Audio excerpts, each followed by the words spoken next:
Good evening. My name is Buzz Eisenberg. I'm a professor here at Greenfield Community College.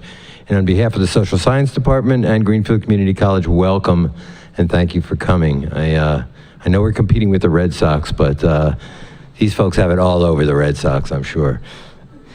In 1782, Thomas Jefferson said, "Self-government is not possible unless the citizens are educated sufficiently to enable them to exercise oversight." And he was right.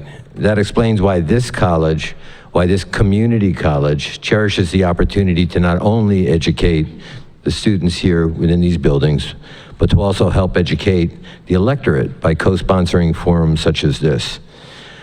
Likewise, the local media, and we are lucky to have our local media, the Recorder, the Daily Hampshire Gazette, WHMP, WHAI, the Valley Advocate, WRSI, they have consistently shown their commitment to a Jeffersonian educated electorate, as well as an educated citizenry by partnering and fully engaging students here, political science students at GCC, in producing and offering debates and forums such as this one tonight. I am very grateful to each of those media outlets for giving students an opportunity that is rare to take part in something very meaningful, to educate themselves and to educate all of us on matters of great importance, and which will help us on November 8th. So on behalf of Greenfield Community College, welcome, and I'd like to turn it over to George Forcier of The Advocate. I mean, you're not of The Advocate, you're of the Recorder. Thank you. Thanks, Buzz.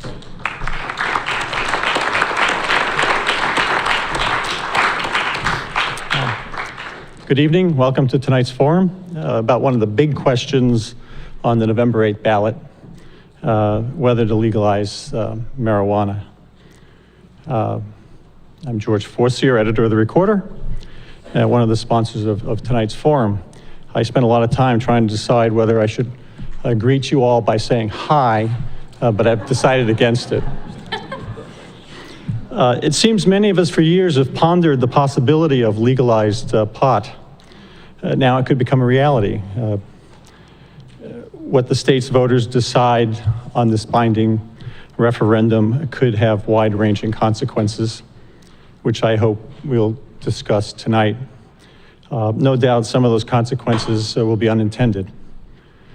So it's an issue to approach with as much information and knowledge as possible.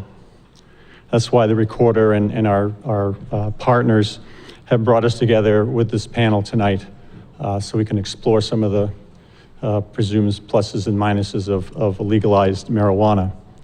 The Recorder later this month will be running several stories where we try to explore the issues in more depth as well.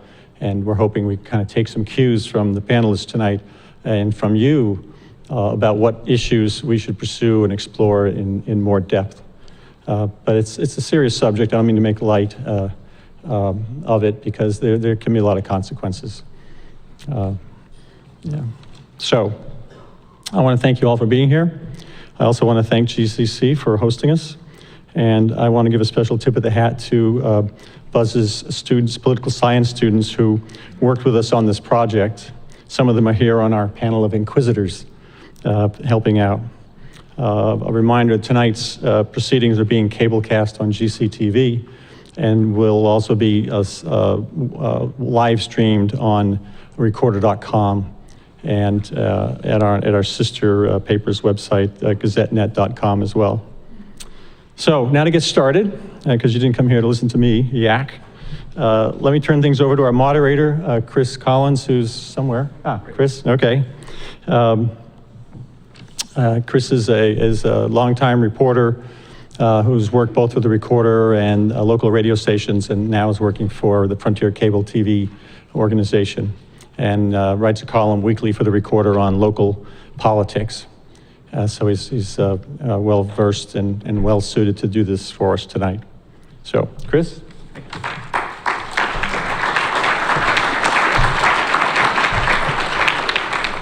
Thank you, George, and welcome to Greenfield Community College and to tonight's forum.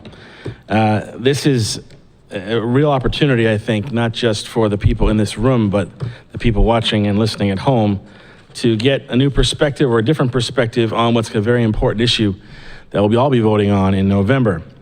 The format for this event is a town hall discussion. It's not an equal time debate. I'm not going to have the stopwatch out. I'm not timing the responses of our panelists.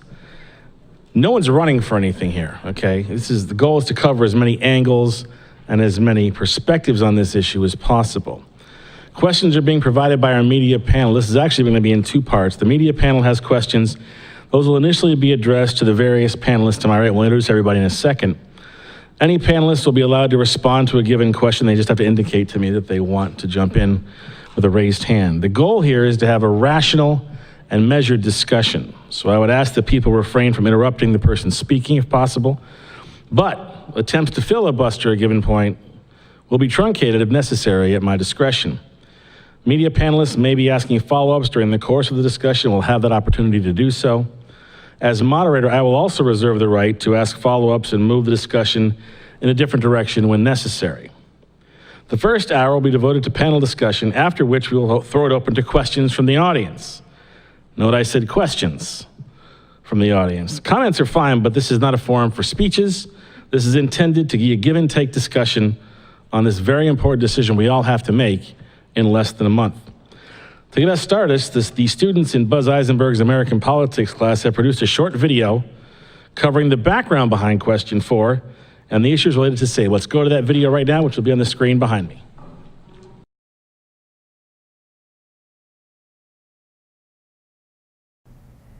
Good evening.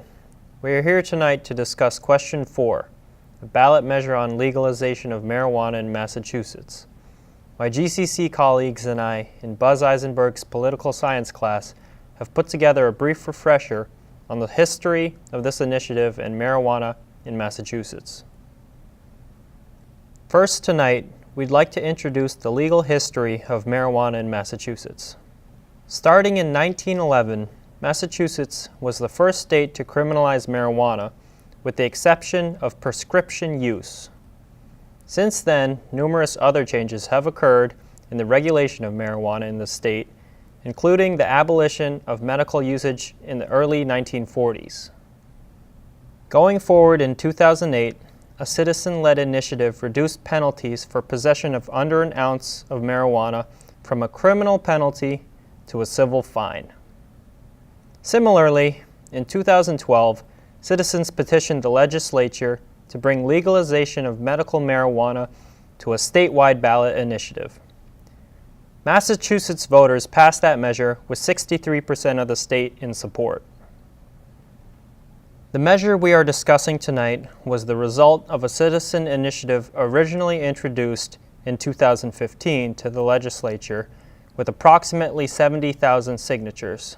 The legislature did not act on the measure, so an additional 25,000 signatures were gathered, far surpassing the minimum 10,792 needed to revive the initiative. With almost 95,000 signatures, question 4 was then added to the November 2016 state ballot for voter consideration. Let's turn to the issue at hand. Question 4 would make the following significant changes in the state of Massachusetts. While it would be legal for individuals 21 and older to grow and possess marijuana, many guidelines would still apply, including regulations allowing towns and cities to limit and prohibit use. Along with city and town regulations, the Act establishes a commission to implement the initiative and regulate the new marijuana regime.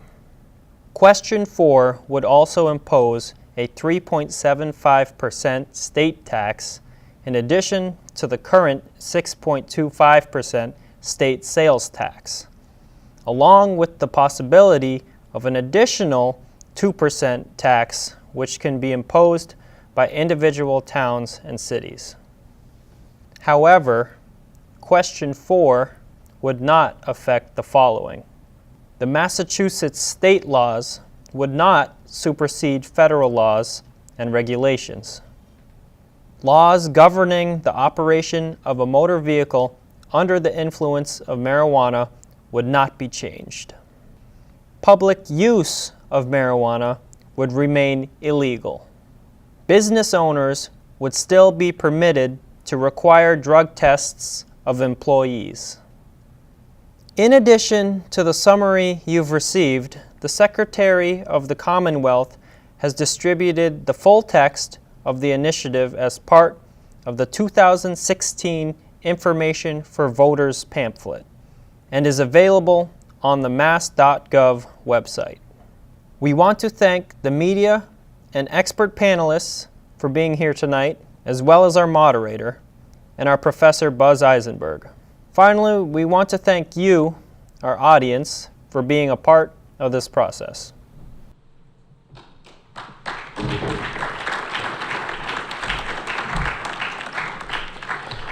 Very well done. And and George mentioned this, but it's an extreme pleasure to have the students from Buzz's class involved. And they've been involved in every aspect of this project, so we thank them for their hard work. Now it's time to meet tonight's panelists. We'll start with our panel of experts. To my immediate right is Northwestern DA David Sullivan. To his right, Paul McNeil, who is what's your title again? Substance Abuse Prevention Specialist. Substance Abuse Prevention Specialist, who also happens to be the director of the Opioid Task Force of Franklin County and North Quabbin, though it's important to point out he's not representing that organization at this event tonight. Attorney Dick Evans is one of the a member of the National Board of Directors of the Pro-Marijuana Group, NORML. That's the National Organization for the Reform of Marijuana Laws. He's a longtime advocate of legalization of marijuana in Massachusetts. And Will Luzier is the campaign manager for the Yes on 4 effort, which is the statewide effort to try and get Question 4 passed. Now let's meet the media panel. To my immediate left is Nikolai Anzoni of Greenfield Community College. To his left, Stephanie Sliz, news reporter for WHMP Radio. To her left, Kristen Palpini, editor of the Valley Advocate, who also writes a cannabis column, Oh Cannabis, which I'll tell you, if you want to read up on this issue, that's a great column to read every week. To her left is Kate O'Neill from Greenfield Community College. And at the far end, last but certainly not least, Tom Relihan, health and education beat writer for the Greenfield Recorder. So we're going to start off with our first question, which will go to Stephanie Sliz. And who are you going to ask the question of, Steph? Anyone who wants to take it. How about we send this first one to our good friend, Mr. McNeil? Okay. All right. Is marijuana truly a gateway drug into more addictive substances? Why or why not? So, no one can say definitively that it is an addictive drug, but we have data around people who use marijuana at a young age and who end up using more severe, more addictive substances later in life. One interesting point that I had, so the National Survey on Drug Use and Health, which is administered nationally, noted that of those who do not use marijuana, 0% use prescription drugs. Of those who use marijuana, 11% do use prescription drugs. And that was of 8th, 9th, 10th, 11th, and 12th graders nationally. So you can't say it's a gateway, but there's definitely correlation. We don't know if there's causation. It's hard to pin down. But it doesn't. But I know Dick Evans doesn't buy that argument at all, Yeah. right? The notion of the notion of gateway drugs is kind of a rhetorical gimmick. Certainly, if you say, is marijuana a gateway to illegal drugs, you could make the case that it is, because it's usually the first illegal drug that anyone tries. So the best way to close that gateway is to legalize it. Go ahead. Hello. Will? Yeah. I don't know if is it on? Yeah, it's on. You're good. Can you hear me now? Another way that marijuana is a gateway drug is that folks are sent to the criminal market where the folks who are selling them the marijuana also have other things to sell them, harder drugs like heroin and cocaine and pills. And so they're put at risk because they're sent to that criminal market, and there's much more of a incentive for folks to sell them harder drugs once they're there. But isn't it true, though, that, I mean, I hear what you're saying, But if you talk to certain physicians, like Ruth Potee will tell you that the first drug that kids are coming in using now is heroin. So Dave Sullivan, your thoughts on the gateway issue? So let's start with the fact of the teen developing brain. Alcohol and marijuana are the gateways to addiction. And so let me just be clear that throughout the United States, all the medical societies have opposed legalization. The Massachusetts Medical Society, the Academy of Pediatrics. So let me give you some statistics from the Massachusetts Medical Society, which is the scientific approach to this issue. And that's why I want everybody to have an open mind. If you believe that there is global warming, then I think I can speak to you about science. So here is this statistic from the Massachusetts Medical Society. About 9% who try marijuana become addicted. About 17%, 1 in 6 teenagers who try marijuana, that's the 12 to 18-year-old group, they become addicted. And 25 to 50% of the people who use marijuana daily will become addicted. Let me really be clear. In Woodstock, the 60s, the 70s, the 80s, the 90s, natural marijuana, before it was genetically engineered, was anywhere from 1 to 2.5% THC level. Marijuana today is 8 to 16% for the leafy substance and up to 90% THC levels for concentrate. This is a dangerous drug. It's not the drug of the parents, grandparents, uncles, and aunts that might have tried it years gone by. The marijuana today is 400 to 4,000% stronger. And that's something that we should really look at when we want to legalize this drug, which is a gateway to addiction, and maybe the science isn't out there yet. One thing we know is that the studies have not been done about the potency, a high potency of this THC on the future of youth and teens. I'm for teen brain development, and I think marijuana is counter to a healthy, productive teenager and citizen. We'll get to Will in a second, but I want to ask a follow-up, David. You know, right now, you can possess up to an ounce of marijuana without really any penalty. An ounce of marijuana is a significant amount of marijuana. 55 joints. It's a lot of pot. So what's the difference between making it legal for recreational use? Why not go the extra step?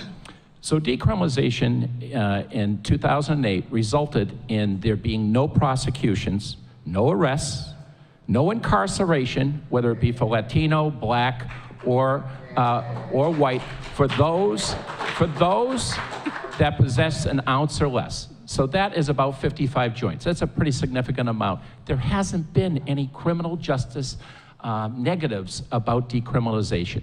There has been a negative because we have more operating under the influence of prescription drugs, marijuana, and opioids. They present a very serious issue.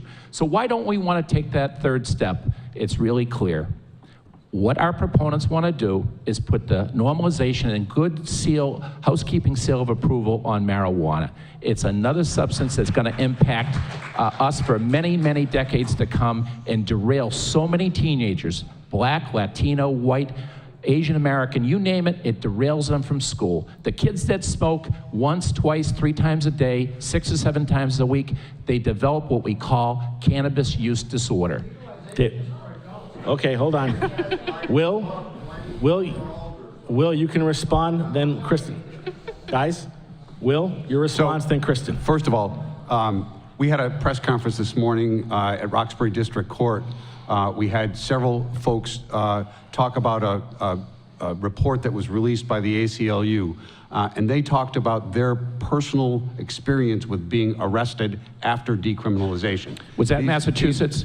Yeah, it was in Massachusetts. When? 2008? No, it was in 2010, 2011, 2012. So that's about 4 people in Massachusetts that got hassled out No, of I'm thousands. sorry. There were 635 arrests in 2014 for marijuana. Arrests. There hasn't been one in Hampshire and Franklin County, Athol. I can speak to my jurisdiction. We don't arrest for marijuana possession if it's under an ounce, period. What about Wendell? Nobody gets What prosecuted. about what happened in Wendell, though?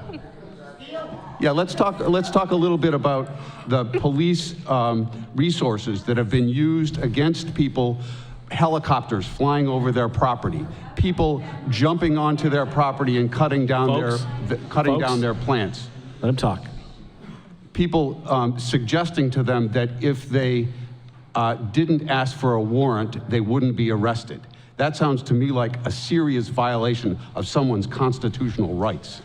Okay, Kristen Palpini has a follow-up.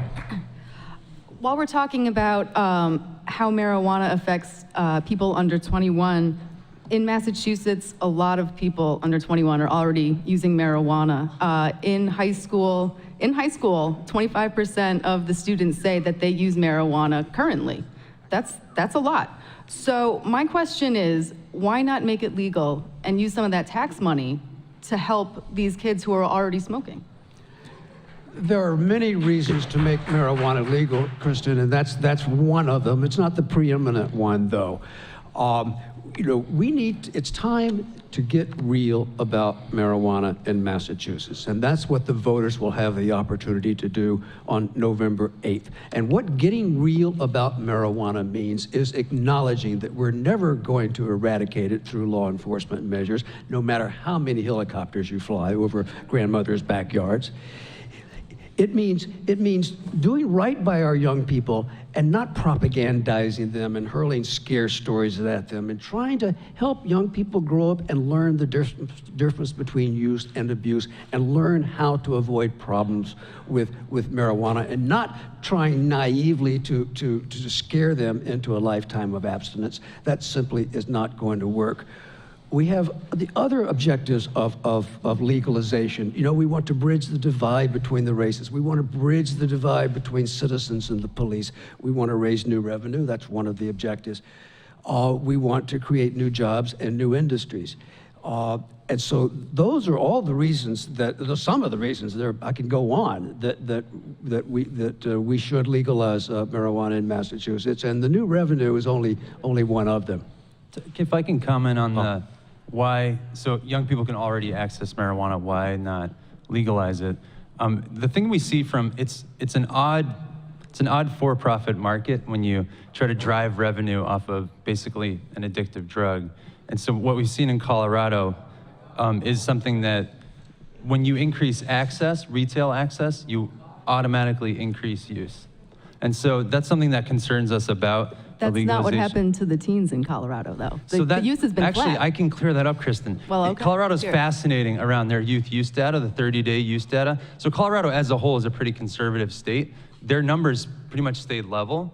But if you look at the two cities that had the majority, the vast majority of the dispensaries, it's Boulder and Denver, pretty progressive cities. So if you just look at 30-day use rates for teenagers in Boulder and Denver, it is 70% higher in Denver for 12th graders. It is almost 70% higher for 11th graders in Boulder, if you just take like a sample size. So that's something that we need to, you can't really look at Colorado and say, how has it affected young people in general? Because it's mostly conservative, mostly non-substance using state. There are some pockets where, and mind you, in Boulder and Denver, there's more dispensaries than McDonald's, Starbucks, and pharmacies combined.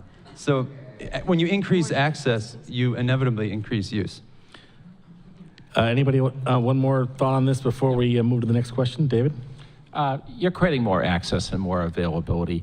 And with youth, Colorado is #1 in the country in teen use. #1. So it's bad to begin with, and you only make it worse. And to address the adult situation, we don't have a breathalyzer for determining operating under the influence of marijuana. And the carnage on the road from alcohol and marijuana is severe, but at least we have a way to address alcohol through a breathalyzer. So what I would say about the access is that it goes up substantially with medical marijuana. And then the next and last step is the highest rates of use in the country right now, Washington and Colorado, are when they legalized it. And that's who we're really trying to protect. And one last thought. When you look at the graph of marijuana use in our country, and it starts at usually 12.8 years is the mean average for somebody trying marijuana for the first time. So I want everybody to think about your 5th, 6th, and 7th graders using marijuana for the first time.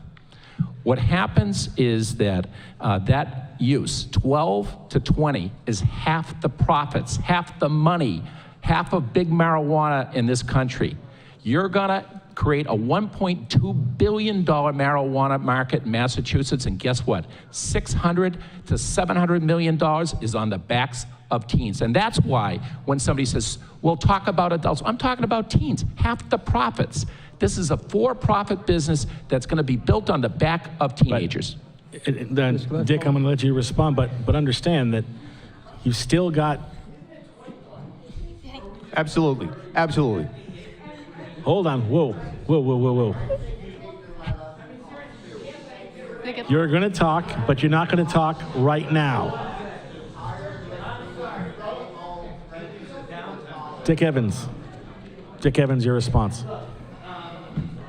You're setting a bad example for my students. There's 24 of them in a small classroom who talks about this and other complicated issues, and they wait their turn, and they don't get 2 ears and 1 mouth, or we're not getting the turn. You're going to get a turn. We're going to have our turn. We're going to get the public forum, the public to be allowed to speak. So what we're going to do is we're going to hear this first, and then it's over to you, and I'll walk around and the microphone. Okay? Dick Evans. Chris, there is no carnage on the highways in Colorado or in any of the other states. The sky has simply not fallen in Colorado or any other legal states. The most recent study on youth use of marijuana comes from a NIDA-funded study out of Washington University, which traces a decline in youth use of marijuana over the last 10 years or so. Nationally. So I can, that is nationally, But it's yes. important to look at Colorado. And you know, for every study that is, you know, you mentioned, Paul, I can see you and raise you one. If you can, please do. But this issue is not going to be settled by molecules. It's not about scientific studies. It's whether at the end of the day, and the end of the day is only a month away, whether the voters of Massachusetts will think it's finally time to get real about marijuana in this state. For the many reasons I've mentioned. I want to mention something about big marijuana because David mentioned it. Look, there's nothing, we've had big marijuana for a long time, except we didn't call it that. We call them cartels, and we call them networks, and we call them rings. But the difference about this, the big marijuana we're familiar with is they don't ask for IDs. And they don't pay their share of taxes, and they sure as heck don't resolve their disputes in courts with lawyers and insurance companies. So the question is, do we want an industry that is regulated and taxed and subject to reasonable control by municipalities and the state, or do we just want to cling to prohibition? And so I ask you, remember, folks, the choice is binary. The choice is between legalization and prohibition. So if you don't like legalization, and that's fine, but you have a duty to explain how prohibition is any better. How is prohibition going to keep marijuana out of the hands of young people? How is prohibition going to keep our highways safe? How is prohibition going to accomplish all these things that it hasn't already? Remember, we all, at the end of the day, we really all want the same thing. We want to protect young people. We want to eradicate the black market. We want to curb abuse. We want to heal the racial divides. Prohibition has not accomplished those things. There is no prospect that prohibition will accomplish those things. Hence the necessity of turning to a system of regulation and taxation. Will, and then Paul, and then Tom Relihan. So, Kristen, you're absolutely right.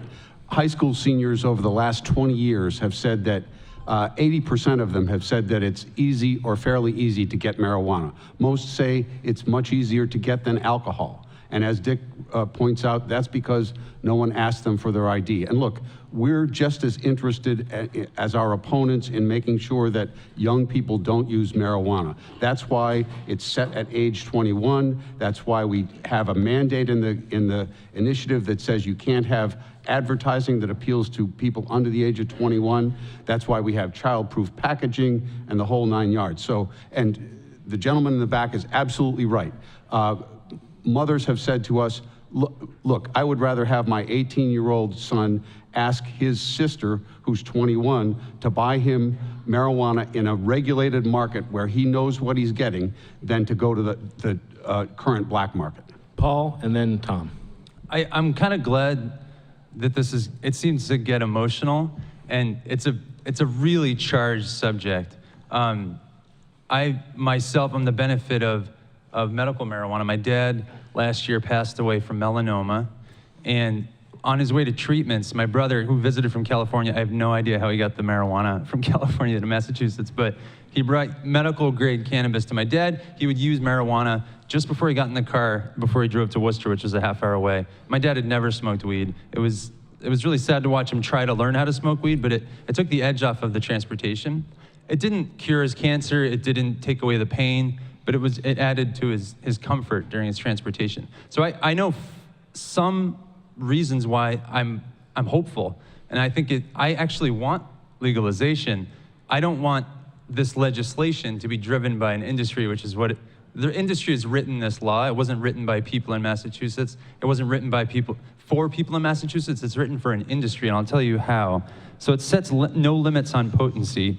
And when you say it's child-proof packaging and that's protective, something that's easy to forget is that you are still allowing sugar-based edibles like cola, gummy bears, brownies, cookies.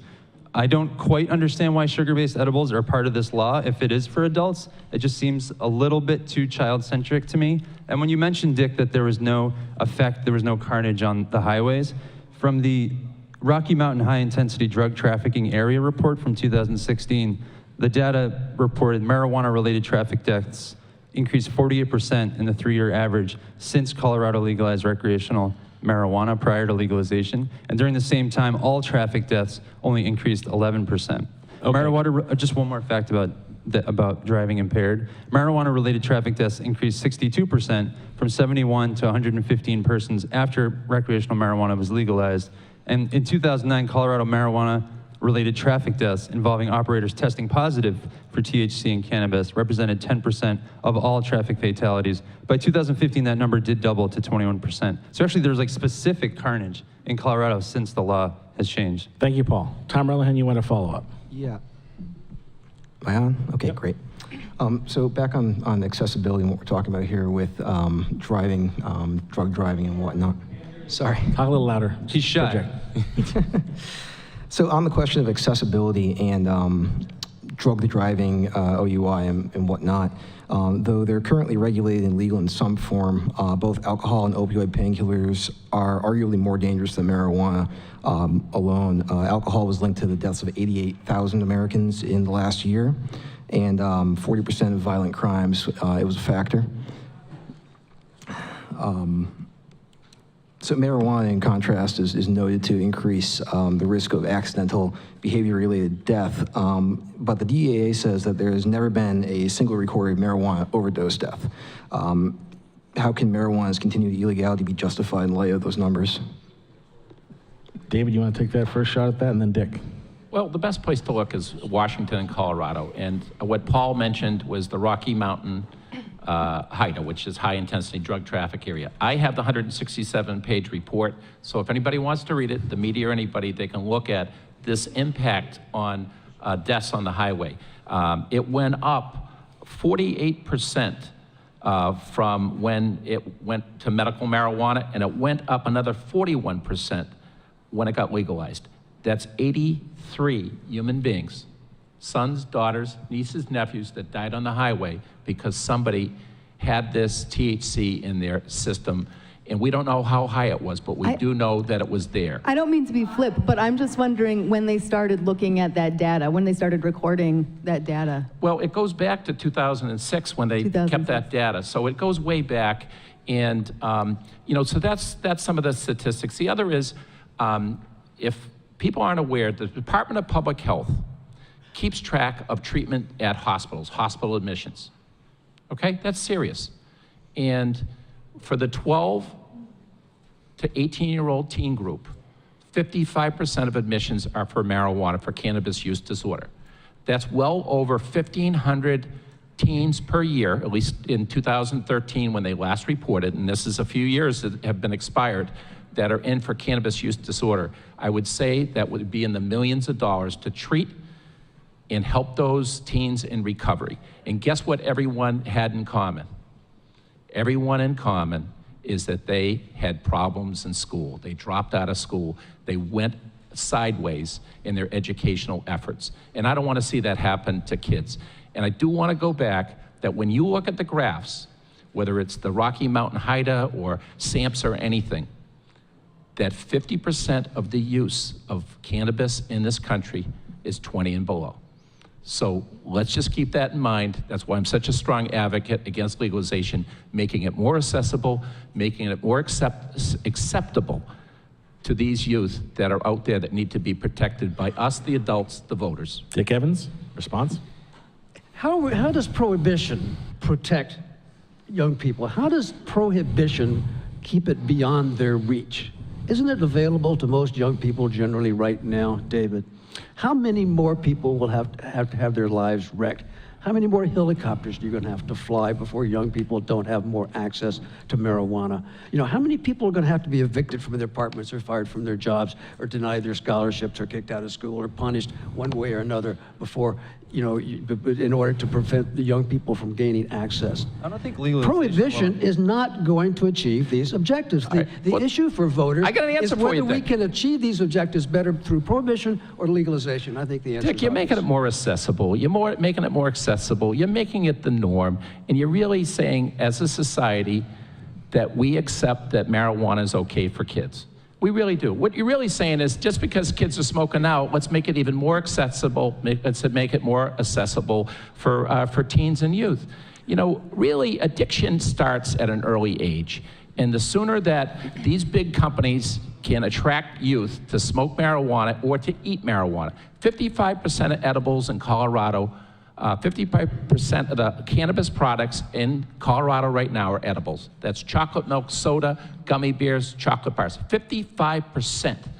And you know who did that to us? The big tobacco. And big marijuana is doing the same. They want your kids, and they want them bad, because they know if they can't get big marijuana, the million dollar businesses that want to come into this state really want your kids to smoke marijuana and to eat marijuana.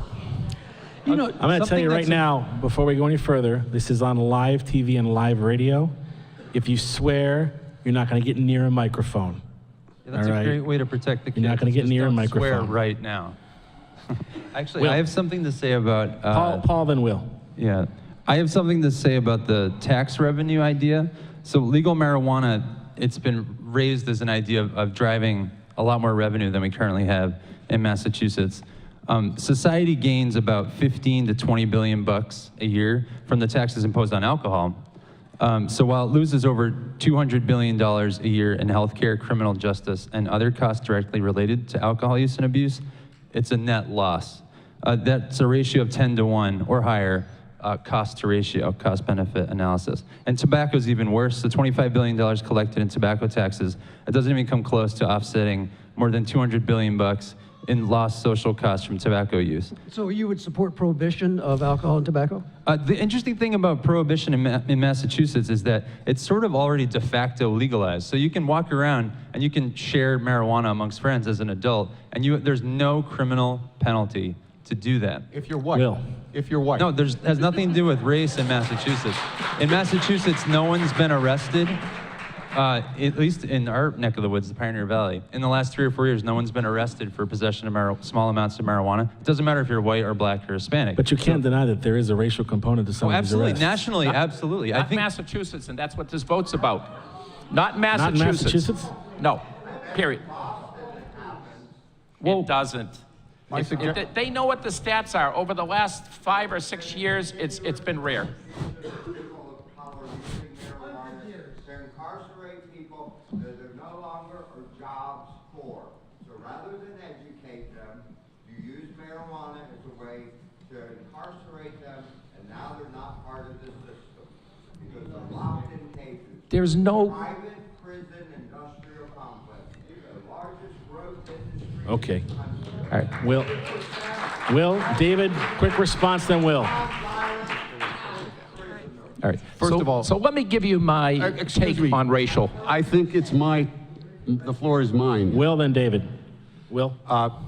Andrew Friedman said last week that there hadn't been an increase in any demographic in Colorado, an increase in use in any demographic in Colorado, except for people over the age of 65. That's number one.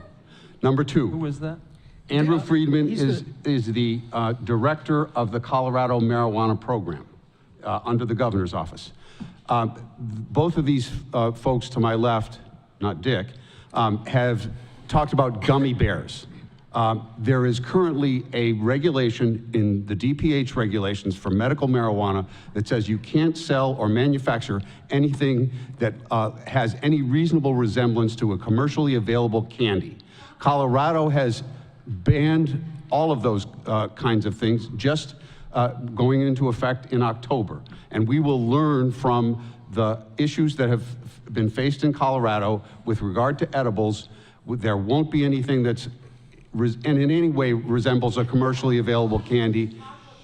And there will be regulations that I'm sorry, there will be regulations that make sure that every portion of edible is clearly marked as a marijuana product.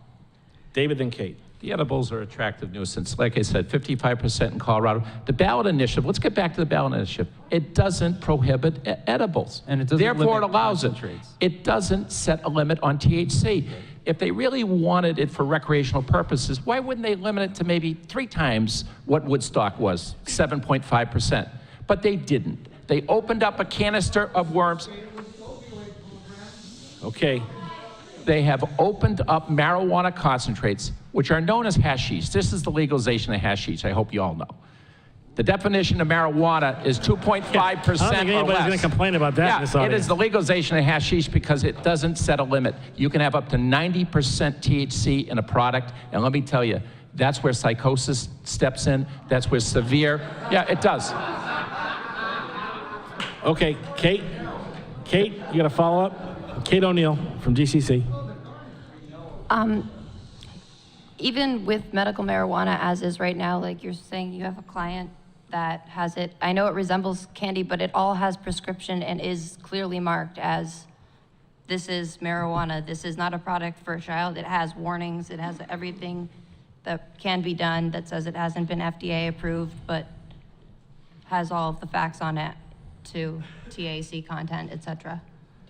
The regulations clearly authorize and instruct the commission, which is supervising the legal regime, to impose proper controls and restraints on packaging and labeling. And to say you're worried about an invasion of gummy bears is to say you have no confidence whatsoever in the regulators to write rules preventing them. And clearly that's a no-brainer. Anybody else getting hungry up here? Steph. If we're talking about health, shouldn't we be encouraging people to take cannabis via edible as opposed to smoking it and putting it in their lungs anyway? I would love. David? Go ahead, Paul. I think that would be incredible. Smoked marijuana is not the best way to consume it, but it really is the lack of a set on the potency that's just really concerning. There's no reason not to set it at 15 or 20%, but that was specifically not done.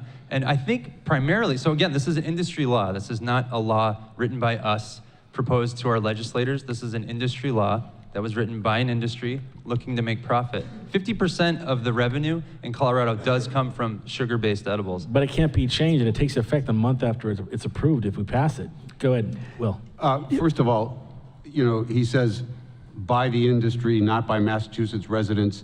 Dick was on the drafting committee. I was on the drafting committee. Mike Cutler was on the drafting committee. I think there were perhaps 20 to 24 people on the drafting committee. And there were representatives of law enforcement, there were representatives of public health, there were representatives of educators, there were some industry people.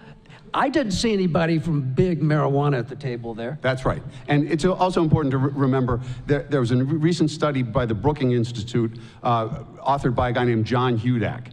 And the title of the study was, "Don't worry about big marijuana, worry about bad marijuana."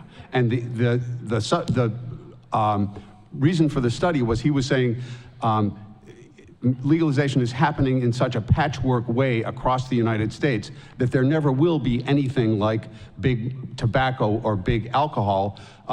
That's just a shibboleth. And furthermore, what's important is to make sure that the product that's being sold is tested, regulated. It doesn't have, there was a guy who was arrested in Brockton a couple of weeks ago that had marijuana spiked with fentanyl, which is a deadly opiate. In the regulated market, the products will be tested. There won't be any pesticides. There won't be any heavy metals.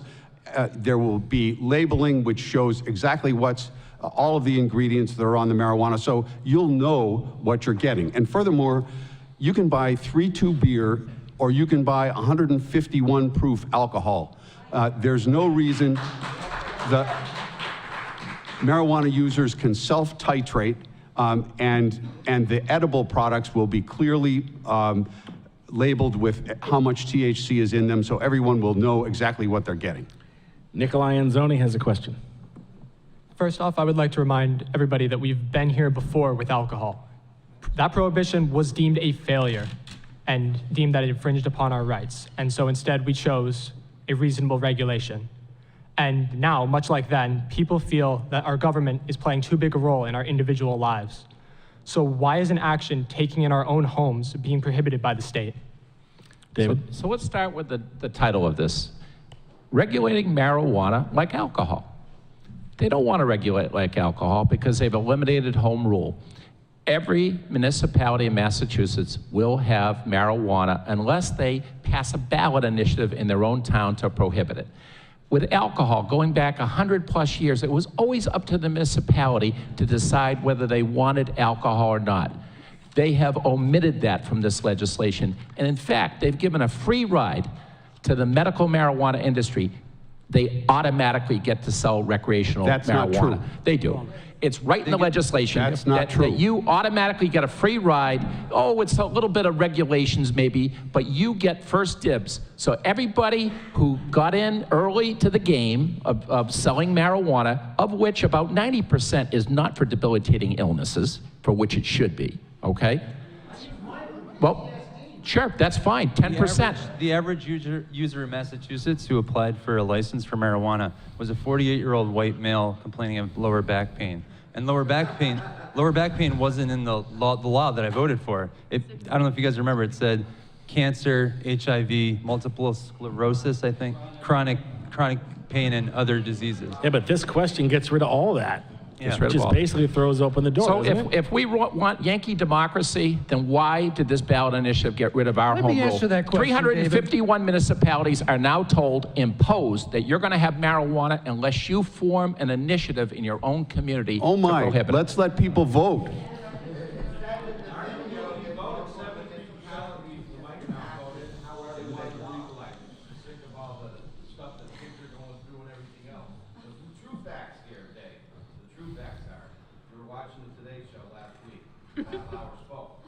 Teen use in Colorado is down 10%. Opioid use, are you ready? I hope you sit down because this is the big thing we get all the money for. Opioid use is down 38% in Colorado. Okay.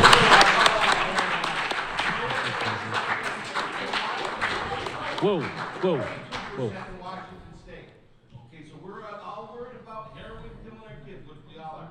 You're flying around in helicopters, harassing 70-year-old people with cancer. I've never flown in a helicopter, okay? Get the mic. Hold on. Was taken from the opioid money that was supposed to go for treatment. And you know what you did with it? You bought baseball cards for the police department in Greenfield to clean up their Isn't that a great use of our money that should be going for people with heroin addiction and opioid problems? $5,000 for baseball. I'm going to make an executive decision. I think we're going to start taking comments from the audience now. Because that seems to be where the story is.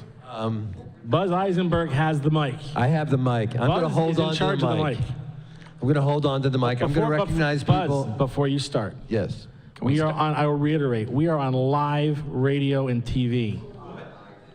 Do not go there. Let's start with this gentleman right in the middle and finish your statement. This time on a microphone. Because we keep bringing these facts, children. I'm watching the Today Show. Mount Lauer came right out. Teen use has dropped 10%. So you give all these facts, all these old facts. The most current facts are from the state of Colorado, 10% decline in teen use of marijuana. The older folks like me with one arm in critical pain, chronic pain, yes, it's up 455%. Because you know why, Dave? We can now. And we're gonna vote for this and legalize it. But don't tell these folks that their kids are gonna have problems with it, because that's not a fact. The fact is, opioid deaths are doubled since this task force took over in 2012. Just look at the full-page ad run by the Brattleboro Retreat. Brattleboro Retreat doubled opioid deaths, okay, doubled. Wow, this is what they opened the door. No, Okay, David, we're gonna keep let's let passing it David around. respond to the 5 questions you asked him. Yeah, you know, it seems like a lot of... First of all, I am a disabled vet, and I smoke pot, and it helps me instead of taking benzodiazepines for PTSD. So number one, there is a good use right there. And you guys use a lot of scare tactics. Right here, you try to put the opioid program along with the marijuana. It makes no sense. It says right here, allows people to home grow unless the neighbors don't like it. What if my neighbor's making beer? I don't drink alcohol. I don't want that. So, you know, to put scare tactics, the government needs to get the hell out of my house. Buzz, hold that mic. I want to give David a chance to respond. He was basically hit with 5 or 6 questions, and then we'll go back to the audience. Go, David. Exactly. And I told you at the beginning, we're asking questions. David, go ahead. All right. So my intent isn't to scare anybody. That's not impactful on voters. It's not impactful on youth. What I came with was statistics that are from the American Medical Society, the Massachusetts Medical Society, Colorado. And with respect to your use of medical marijuana, I agreed that medical marijuana should be allowed in Massachusetts for debilitating illnesses. I was also in favor of decriminalization. This is a third step that's way too far. And I respect your use. I didn't fly in helicopters. I never authorized baseball cards or anything like that. So I just want to say that for everybody here, I would just like everybody to listen to each other. Because my job here tonight is basically to give my opinion. You have your opinion. But what I want to do is answer your question with the person directly sitting next to you who's a physician. And I think, Dr. Clapp might be the best one to be able to ask a question or to answer some questions about medical use. He served at University of Mass for over 30 years. He's a physician in the area, and I think he'd be a wonderful perspective on tonight to hear from a physician and what he's seen, heard, and what his perspective is on cannabis use. Will. The study that you talk about, that Matt Lauer talked about, there was a statistic. They said 27% of the people who were polled knew someone who had reduced their prescription drug use or their alcohol use by using marijuana. And it's also important to remember that in 2008, when we decriminalized marijuana, all of the district attorneys were against it. All of the sheriffs were against it. The mayor of Boston was against it. The governor was against it. And that passed by over 60%. In 2012, when medical marijuana was passed, the DAs were against it. The governor was against it. And one of the reasons that they were saying, it's because of the kids. And that's the same thing that they're saying now. And look who's against this. It's big pharma, big alcohol, who's supporting the opposition campaign. It's big public sector, big law enforcement.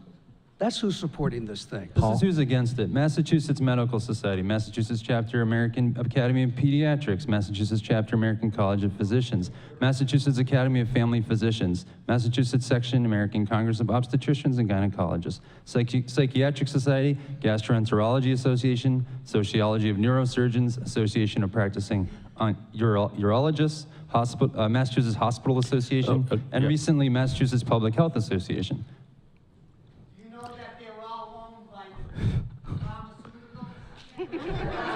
Buzz. Yeah. Hold it. Whoa.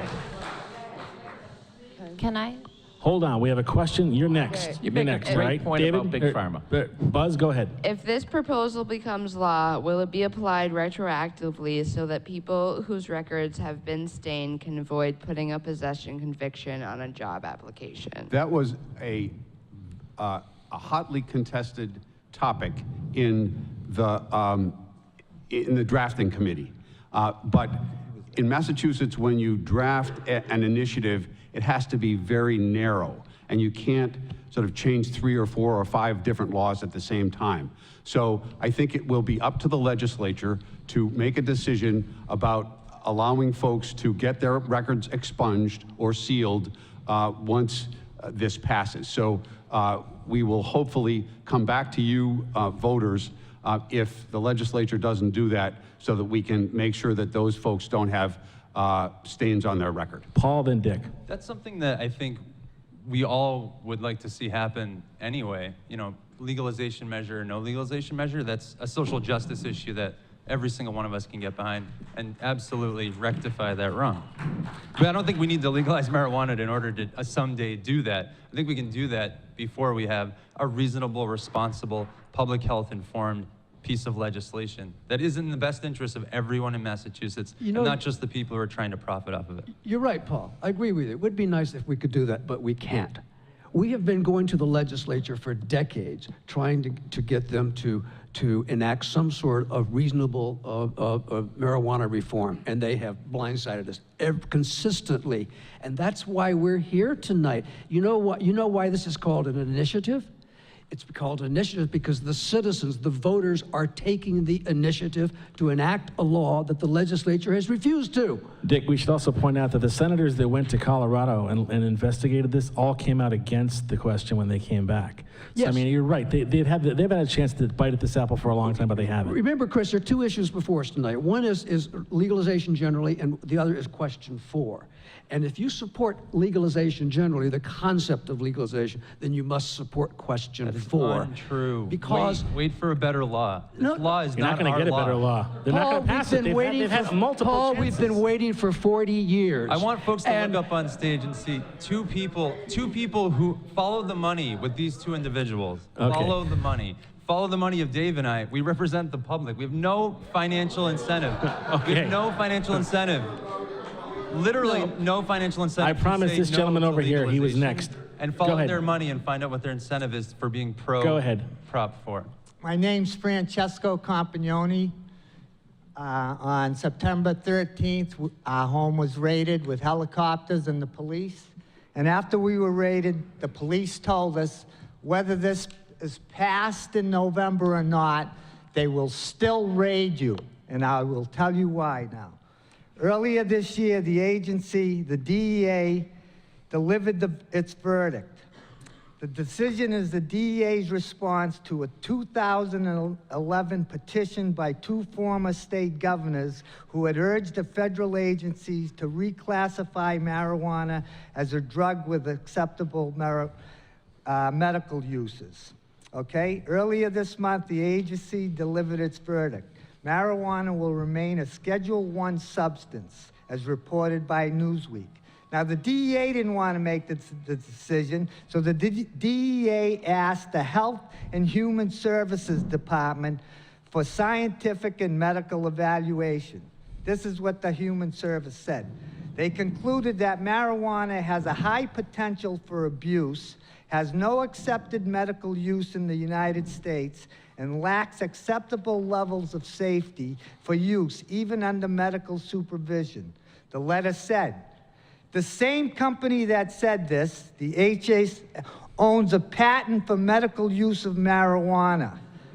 Okay? They got that use in 2003 and actually obtained a patent for marijuana as a neural protector, claiming it protects your brain against stroke and trauma. So the same people that says it's no good have a patent on it. Good point. DEA is owned by the drug companies. The DEA hired the state police in Massachusetts that are willing to terrorize people and are funded by them.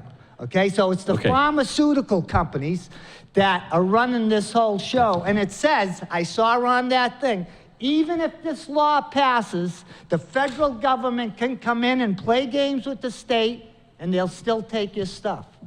Paul, Because it's respond. against the federal government. Right. And I saw that And was and the that's first actually- thing Yeah. on your up there.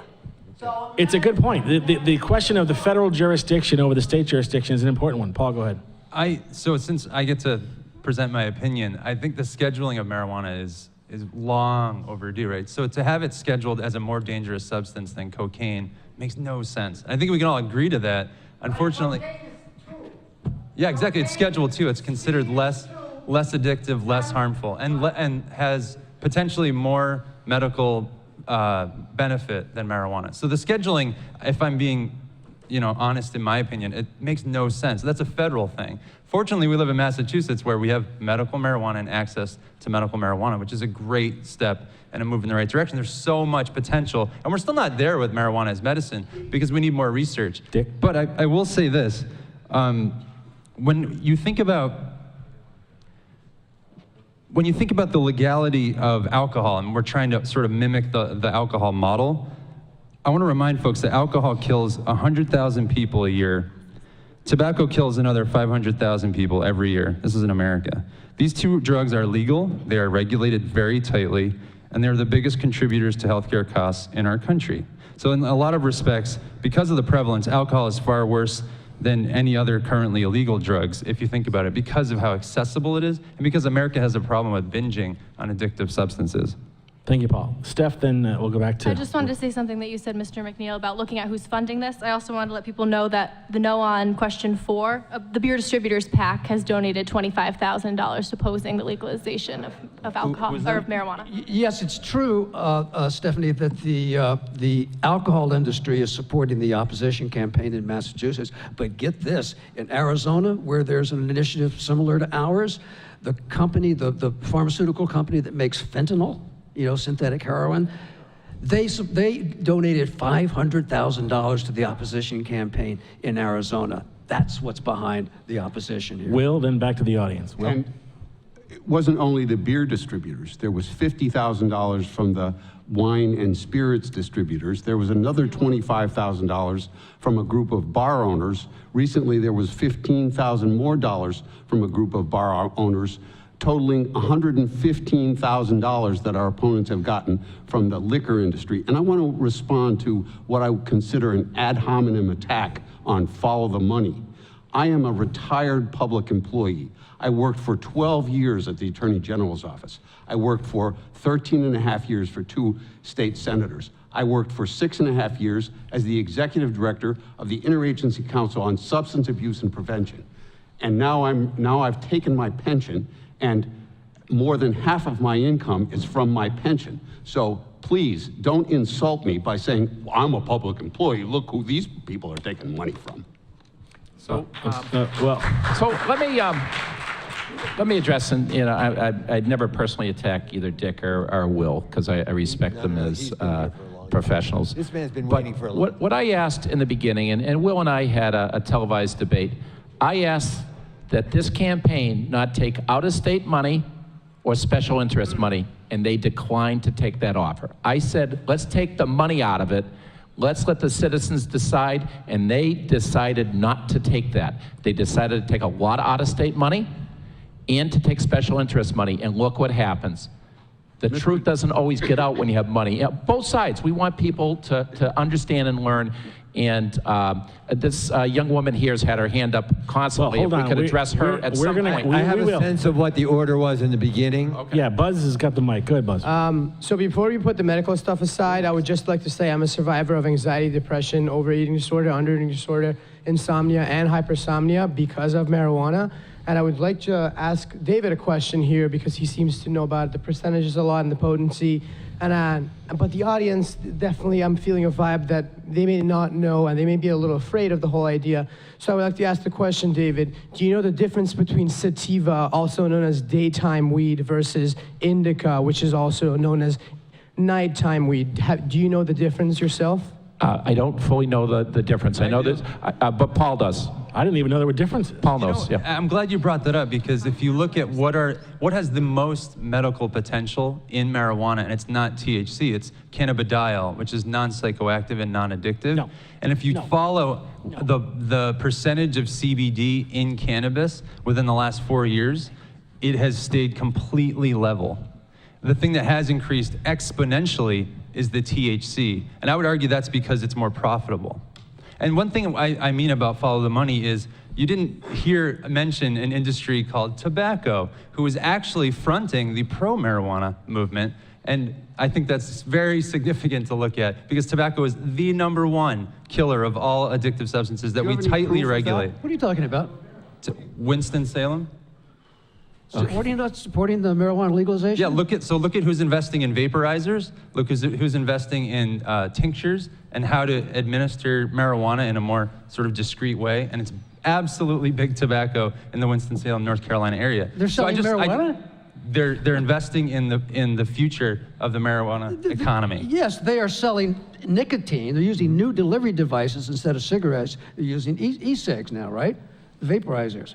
That's a good thing, right? Which you Aren't they can- much okay. safer than cigarettes, aren't they? We actually have no why idea. Aren't you So celebrating? I represent Why aren't public you health on this celebrating that? stage, and we have no idea if vaporizers long-term are actually safer because they still have nicotine in them. They also have Nicotine is not intrinsically dangerous. It's the tars and it's all the particles and all the crap that you get in cigarettes that's dangerous. It hurts you. If you had a There's pure not enough data. pharmaceutical supply of nicotine, it wouldn't be all that toxic. I would be super duper in favor of vaporizers if there was significant data saying not only is it healthier, but it doesn't increase youth use. And what we've seen with tobacco dropping and plummeting in Massachusetts, which is a great thing, and public health has made amazing strides, and it's only taken 30 years of hard work. But we've seen vaporizers exponentially going up for young people because they're discreet. And easy old to people use. too, right? I'm not really here to talk about the best interests of old people as much. I am here to protect young people and their All right. public health. I promised this guy's had a lot to say from the floor, so I don't need that. Yes, you do. yeah, you need a microphone. Television can't. You need a microphone to be heard. He'll hold it. Monty calls me Steve the hippie. Dave, I've walked with you. I'm Yeah, it's sorry great if to see we're you at again. odds.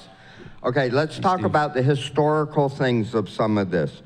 There was never any creditable scientific or factual evidence in 1937 when they made it illegal. The DuPonts invented synthetic fibers. They did not want to compete with hemp. The Hearst bought the rights to all the old growth timberland in the Pacific Northwest for paper. They don't want to compete with hemp.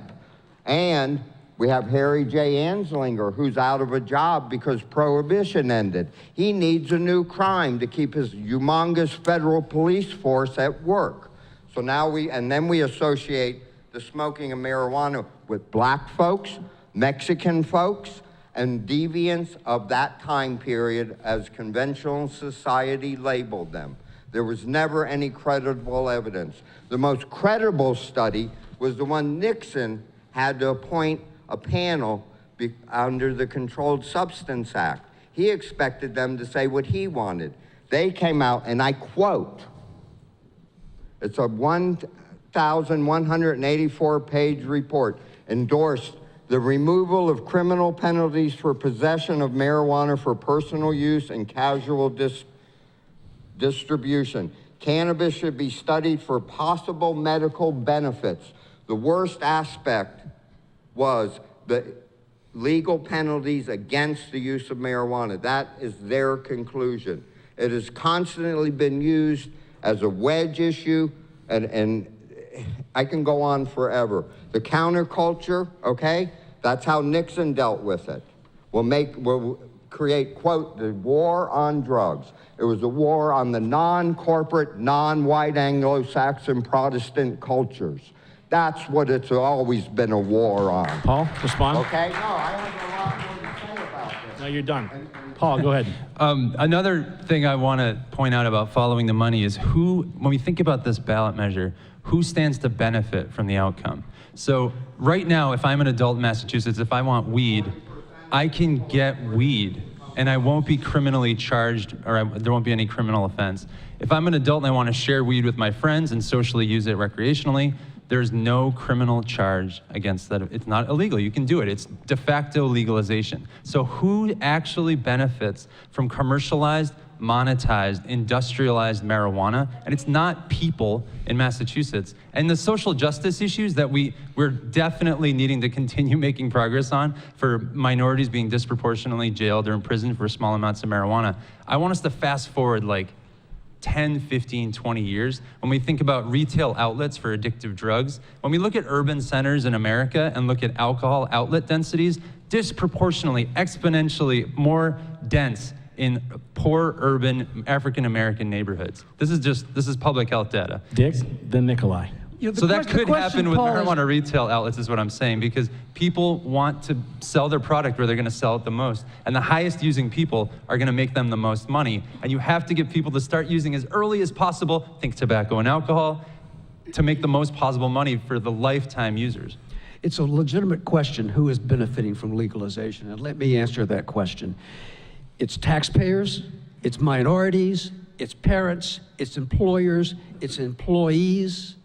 It's all of us who will benefit from legalization. Legalization is not for stoners. And who's benefiting from prohibition now? Young people. Nikolai, and then we'll go back to the audience. Go ahead. So feel free to correct me if I'm wrong, but if I'm remembering right, in, I believe it was Colorado, they made so much tax money that they had to write a check to the citizens refunding some of that tax money. Think about what this state could do with that much tax revenue. Where I am, I have bridges that have gone out that we can't fix from a hurricane like 3 years ago. With money from something like this, that much tax revenue, we could do a lot to fix our infrastructure. 3.75% that has been indicated to be the tax will be the lowest in the country, and it will not outweigh the social cost of marijuana. Let me ask you, what's the cost of one kid dropping out because he's smoking weed all the time? What's the cost of one per... All right.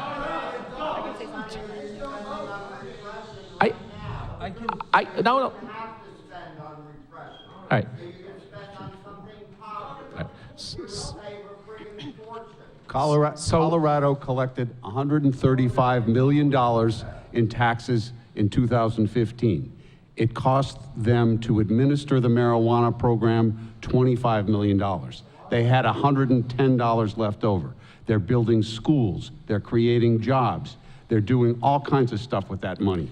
But it's important to remember that that the revenue is not the only reason, it's not even the main reason why we're advocating for this. We're trying to get rid of the black market, we're trying to take it away from the criminals, we're trying to make sure that it's a safe product, and if you're interested in public health, you should be on our side, because the public health will be protected much more than it is now. Let me tell you. The State Treasurer Deb Goldberg says that the tax proposed for recreational marijuana is too low compared to other states with legalized marijuana, saying, quote, the higher the better.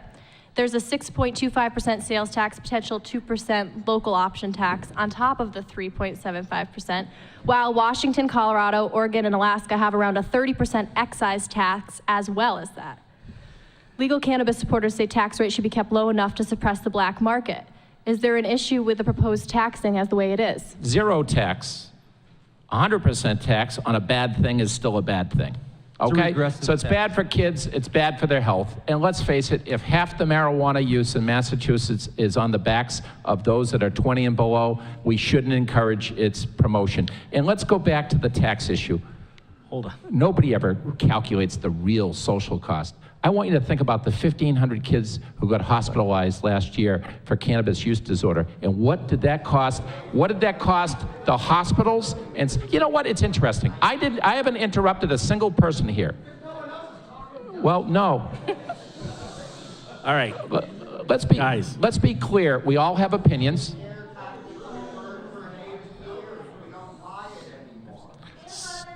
All right. In the back. So it's really a decision that requires people to think about the health cost, the social cost, and where we want to see our society go. Where did we ever get off that we want to build a society on kids, youth, and adults getting high? Why do we have to escape reality? Why can't we have values where we encourage our kids to have good decision-making and life skills? There isn't a single nickel that's targeted toward prevention, intervention, and youth development in this bill. Not a single thing. Not a single dime. Let's go to the audience. I don't think that's true. Buzz has a question in the back from someone. Go ahead, Buzz. So I'd like to thank the panel and the journalists for participating tonight. And I guess my question, perhaps maybe to the only politician up there, David Sullivan, is if you think if you think that decriminalization was a good thing, and I guess a recent Harvard study said that it was going to save about $30 million in prosecution, police costs. I don't know if that's true, but Harvard has a fairly good reputation. Why is it that every single person in law enforcement and every single politician oppose decriminalization, and yet it won in a popular vote in every single city and town in Massachusetts, except for 2, I think, maybe 3? And when we talk about money in wherever it comes from to pay for campaigns, wouldn't anyone, yourself included, Mr. Sullivan, be frustrated that the people have spoken about how they think their lives should be governed and what the laws should be about, but have been stymied by state legislators and politicians up and down the line? So I just want to understand, why is it that you didn't support decriminalization, or maybe you said you did or changed your mind, flip-flopping, whatever it is? I'm just curious why politicians stand in the way. Okay. So yeah, let me start with that. By the way, we're all politicians, okay? That's as simple as that. I'm Paul McNeil. Just because you're not elected doesn't mean, he's running a campaign. But anyhow, I'm proud of the fact I am a politician. Let me go back to decriminalization. I was a defense attorney for 16 years. And I certainly represented people for a number of different substances for which they are accused of possessing. I felt that decriminalizing marijuana outweighed having a criminal record. I knew what the impact was to getting a job or to getting an education, student loans. In Massachusetts, for over 40 years, we have not had a guilty finding for simple possession. It's a continuation without a finding and a dismissal. So just to be clear, most people didn't end up with a criminal conviction for marijuana. But I looked at that, and that was before I was DA. It was passed in 2008 before I was elected in 2010. So that kind of shows you that, I was clear to everybody I knew that I thought that decriminalization was a good step forward to avoid that stigma of a criminal charge or a criminal conviction. So that's where I stood on that issue. And the medical marijuana, I was in favor of a good legislation. I wasn't in favor of the legislation that got passed because it was a big, wide open hole that didn't define debilitating illness. And now we see it really not properly implemented. There's a lot of folks that are using it for recreational use as opposed to debilitating illness. So I've been consistent with my belief in the fact that we can have a better society. We don't have anybody being arrested in my jurisdiction. In most jurisdictions, if there is an arrest, it's usually coupled with something else. So it's very uncommon in Massachusetts now. We have over 6.5 million citizens for anybody, any race, color, creed, age, to be arrested for simple marijuana possession, and I want to keep it that way. So I think we have a good equilibrium right now with medical marijuana and decriminalization, and the criminalization really, I believe, and this is my belief, by the way, when they talk about law enforcement, every district attorney is opposed to legalization. The Attorney General, Maura Healey, is opposed to criminalization, and so is the Mass Chiefs of Police Association. So there's a balance there. There's a difference of opinion. But I think, why are we in such a rush to legalize when we don't even know what but why are we in such a rush? All right, see, I didn't interrupt you folks, but we've made big strides toward legalization. We have an experiment going here. And the big experiment in the United States right now is Washington and Colorado that have legalized. And that experiment isn't going so well. Tom Relihan, not going well at all. Audience. Tom Relihan has a point here. Go ahead, Tom. The question of decriminalization, the question of decriminalization, doesn't that to some extent encourage people who use marijuana to purchase on illegal markets or require them to if they want to use it without a legal system to govern that? Paul.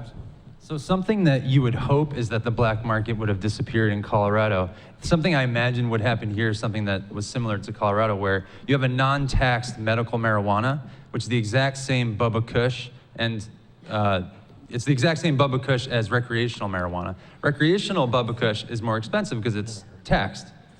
Something that happens in Colorado, because it's not a prescription drug and it's not monitored by the prescription drug monitoring program with the medical program, is that you have people who are 18 to 21 obtaining their medical marijuana. And this is why it's important to have strict medical understanding for when marijuana should be prescribed, because it's not prescribed, it's not a drug, it's not approved by the FDA. But if it were allowed for very specific things, which it's not, it's very broad, this is what it would have prevented. So you can go and you can get medical marijuana for whatever ailment the doctor gives you a license for. Then you can then go and to any other number of dispensaries, medical dispensaries, and basically obtain as much marijuana, completely untracked and unregulated, as you want in Colorado, and sell it for just a little bit less than the recreational market is there, and it turns into a gray market. I have no idea why that wouldn't happen here, and so it's not as simple as we need to get rid of the black market, we need to maintain the status quo. I think it's a lot more complicated. Okay, now we got a lot of people in the audience that want to speak, so I want to make sure that I get people's questions in. So let's go to the audience right now. We'll come back to you, David. Go ahead. Hi, I just want to first say that I really sympathize with the concern for kids. I mean, it worries me too. I'm not sure where I stand on this, but I just want to say I have a question. Why is it then when we're at a time where students are buried in student loan debt that they're not going to be able to pay for the rest of their lives, why is it that probably 60% of our kids are obese? Why is it that we have genetically engineered food in our food system, and this is all eventually going to kill our kids? Yet somehow, the moment that people over 21 as responsible adults would like to have recreational use of marijuana come into play. Why is it that all of a sudden, why do we all of a sudden have to make it about the kids? I mean, it seems to me like if it was about the kids, we'd be making more responsible choices about the food we give them, what's in our food supply, affordable education, affordable health care, a chance at decent schools that aren't crumbling. I mean, why is marijuana being picked on? It just doesn't make sense. Well, David, you're the public policy guy here. You want to take a shot at that? Nobody's picking on it. I'd like to talk about genetically modified marijuana. For 4,000 years, it was between 1 and 2.5% THC. Because we've allowed illegal drug dealers to modify it over the course of time, now we're up to 18, 20, 30% for marijuana. And because we can now distill it into concentrates, it's up to 90%. So I'm all for Elizabeth Warren and the fact that every student in America should be able to refinance their loans. Genetically modified food is not a good thing for most people. And just even putting gluten into all our foods isn't good. But I think with marijuana and sugar, so I think you make a good point. But the point that I've been trying to get across is that we now know about brain development that we didn't know before. We didn't know that the brain was still developing very strongly between 16 and 23 years old and up to 25. Now we know about brain development, just like we know about global warming. We have the facts. Scientific America wrote an incredible story about the developing brain. And if you read that article by Scientific American, you'll be convinced that marijuana is really not a good thing while people's brain is developing. And I'm talking up until the age of 23, 24, 25. Just so people know, marijuana use dips dramatically at 25. So the market for marijuana is between the ages of 12 and 25. And just like tobacco, and just like alcohol, you got to get people drinking and smoking at an early age so they can develop that addiction. Dick, quick, and then we're going to go to the audience. I've been advocating for marijuana law reform for about 4 decades. And every opportunity that I have to do it, there's usually someone that says kids, kids, kids, and then always raises the latest scientific study that shows that that kids are going to be destroyed. Now, it's always last week's study or last month's study or last year's study, but they never seem to hold up. Can Paul or David, can you cite any long-standing scientific studies that prove, that are well accepted by the scientific community, that establish the danger of marijuana? And when you answer that question, cite some studies that support prohibition, would you? You haven't cited any scientific studies that support the notion that arresting people or firing them or punishing them or scorning them or whatever is better for them than allowing them to smoke a joint. But I don't know that you have any specifics, but if you have them, Oh, I've got it right here. I got 167 pages right here. Please don't read them all. And I'm not going to read them all, but I think anybody who goes to the National Institute for Health, NIH. anybody goes to the World Health Organization, which is around the world, has done a study, and it really talks about the debilitating effect of chronic marijuana use. That's not the question, Dave. The question is, what's the scientific support for prohibition? The scientific, it's something we decide as society, whether we want to accept it or reject it. You're saying there is none? I would argue. What do you mean a scientific study? Yes, you got 65 pages of science there, David. That says I'm it's asking you, bad where's for you. the science that supports prohibition? No, I've got the science. It's bad for Yeah, I brain know you do. development. I would argue And it's not- That to me is an argument to keep it out of the hands of the legal, to make it legalization okay. It's okay. All right, this young lady's been waiting a Yeah. very long time, Mr. Yeah. Moderator. Hi, my name is Nancy. Thank you, Buzz. Hello, my name is Nancy. I live in Turners Falls. And I want to ask first, why is District Attorney David Sullivan the only one sitting there who's against the legalization of recreational marijuana? I'm against it. Okay, it sounded like you were for We've it. got two and okay. two. Anyway, all right. I would love to be for legalization if the law was right. This is not the law Okay, that I we agree. want This to law is legalize not marijuana. right for us right now. And I would like to quote the National Institute on Drug Abuse, NIDA, stated in its section on marijuana on its website, NIDA for teens, assessed December 29th, 2006. THC, which is the Delta-9 tetrahydrocannabinol, Nice. is up to no good in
David, explain to us why the responsible use of marijuana by adults with no visible harm to themselves or anybody else should even be the subject of criminal justice. Can I jump in on it? Why should it even merit your attention? I'm going to jump in on this because Will, you're next after Paul. adults can already smoke weed now. You can already share marijuana with your friends. You're not going to get arrested. So I'm interested in different laws that would look at, so this is my problem with this law. It's about industrialized, marketed marijuana. It's about a market. It's about commercial. It's about revenue. And it's not about people, and it's not about our kids. It doesn't care about our kids. It cares about making money. So if you want marijuana in a legal market, not a market. If you want legalized marijuana, we already have a de facto legalization now.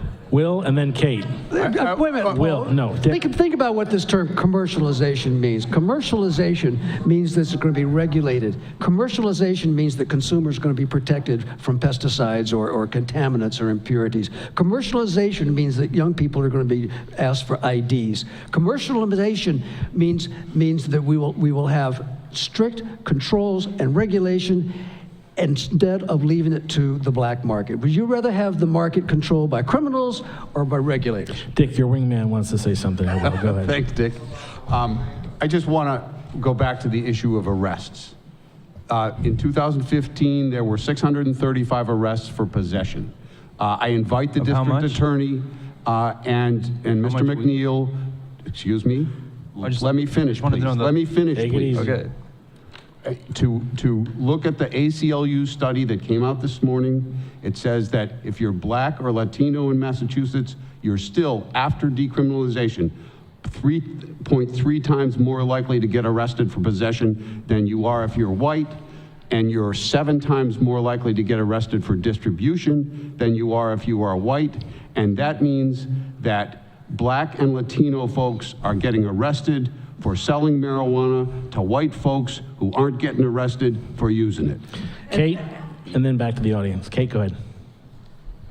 Initially, my first question was going to be for District Attorney Sullivan, and it was about how there's been recently a lot of discussion on mass incarceration, the fact that the U.S. leads in per capita inmate population, and what would question 4 have as an impact on incarceration rates and prison spending. But now I'm kind of leaning away from that and more towards, why are we encouraging a black market to still exist if it's decriminalized? So the black market's gone up in Colorado. I hope you know that. The black market's gone up because now it's more acceptable, more accessible, and the dealers can sell it cheaper and undercut. So that's the let me report tell you out of another Colorado. reason. What about here, though? It's the report out of Rocky Mountain HIDA. You can look it up yourself if you want to look at the facts and the evidence. So the reason why we work as a society, we work as prevention coalitions to prevent addiction. Addiction starts for 2 major reasons. The age of first use. And also what we can't control. 50% is genetics. So Right. that's why I really look at it as a huge cost to society. Everybody who gets addicted to a substance, whether it's tobacco, alcohol, or marijuana, and again, remember, Big Pharma said that OxyContin and Vicodin were not addictive and harmless. They were wrong. And marijuana does have an impact on people's futures.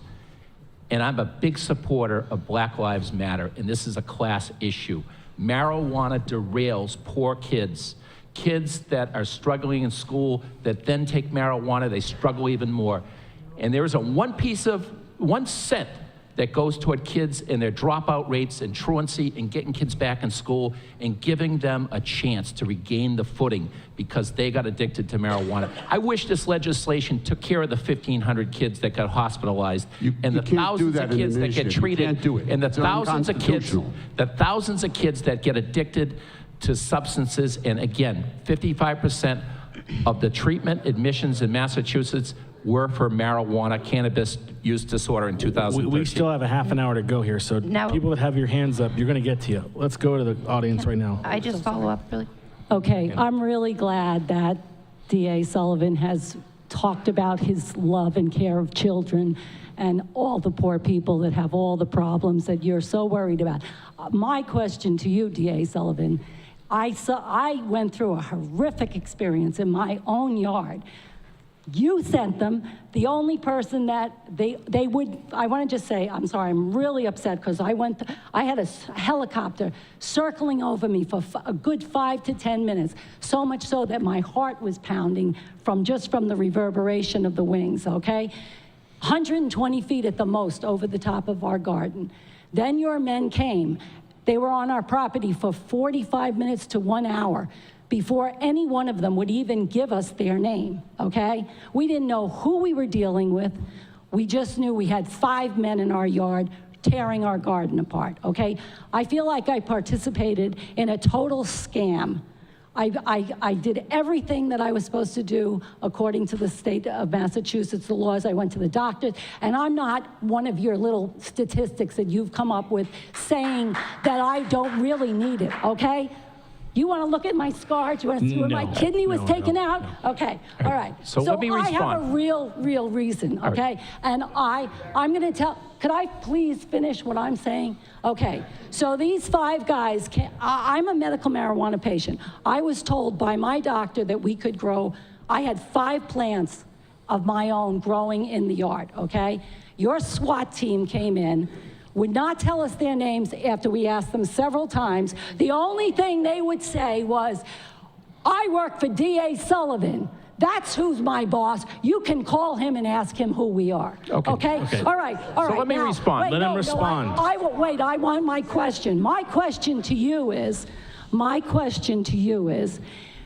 the amount of money that you spent to come to my yard and take my plants out of the ground and terrorize us, okay? That had to be in the thousands of dollars. I know young people I know Franklin County has a waiting list a mile long to get into halfway houses. I know people with opioid addictions that are dying to have help and support, and they can't get it. They don't know what they're gonna do because they've gone through drug rehabs for opioid, heroin, whatever, and they can't get into a halfway house to help them get through the rest of their process. But yet, you're spending our taxpayer money coming after people who think they're cooperating with the law, waiting till the 11th hour. You have my name, you have the state of Massachusetts, and our Attorney General Healy, who won't respond to us, have all our information. They could contact us by phone, they can contact us by email, they have our bank records, they know everything about us because we had to apply for a medical hardship. So I want to know how you justify wasting thousands of taxpayer dollars to terrify a person like myself and an 81-year-old woman in Amherst who had one little plant in her raspberry bush. Well, How do you let's let him- justify let's let him that answer, and not David. use it to help you? Okay. Let's allow him to answer. All right. Well, all right. Thank you, and I'm happy to respond. Number one, I'm sorry for your invasion of privacy. Let Let me him answer. respond. I'm sorry for your invasion of privacy, and I'm sorry that those resources were spent that way. But let me be clear. The people who conducted that helicopter surveillance and extraction of marijuana plants never have worked for me. I believe it was the DEA and the Massachusetts State Police. They don't work for me. I never spent a nickel. I never authorized that at all. And in fact, when I read it online, I was very surprised. They should use their resources much more wisely. The idea behind the medical marijuana, which I was in favor, okay, and I appreciate your use of marijuana for legitimate debilitating illness. And that's something that law is out to protect. And I believe that under the law, I know there's a technicality. You have to supposedly cultivate it indoors, but it's probably easier for some people outdoors. So I'm sorry for your troubles, but please don't accuse me of conducting that raid. You called them my men, and you said I authorized it. I did not. Okay. I didn't send them. Question. I didn't send them. Okay, yeah, Okay. but I didn't send them. It had nothing to do with it. Yeah, Dick but it Evans, had nothing and to then do we're with going to go back to the audience. Dick? David, are you willing now in front of this group to totally condemn and repudiate that raid? I think it was a poor use of resources for people that had 3 plants or less. I And think to ask for the discipline of those people who use your name, your good name. Well, now that the issue's been raised, I will find out if people were using my name, and if they were, they had no permission to use it. So Have you expressed your outrage to the state police and the DEA for what they did? I think he just did. If we can focus on the issue tonight, can I make a comment, Chris? As a point of information, I'd like to say that the DEA spends about $1 million a year on this program. And the last information we have is 2014. That $1 million eradicated 111 grow operations outside.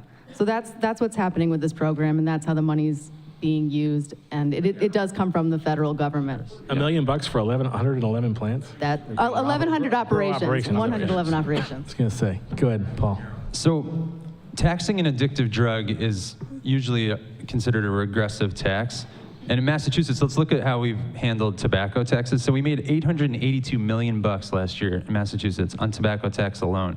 Only 3.8 million of it was used towards smoking prevention and cessation programs. And what that actually means is that it went toward reimbursing hospitals, community health centers for the cost of low-income patients that are uninsured or underinsured. The American Lung Association gave our state an F. This is in a tightly regulated market that is constantly being compared to how we should do this for marijuana. The American Lung Association gave Massachusetts an F on the report card for how they should increase funding to preventive and educational efforts. So my question is to my gentleman on the right, and I asked this to actually the Colorado drug czar when he visited UMass, I don't know, 5-6 months ago. I said, who's been tracking, when did you start tracking, and what are the social costs since you've legalized marijuana? And he looked all of the public health people in the room in the eye and he said, we're not interested in looking toward our past, we're interested in looking toward our future.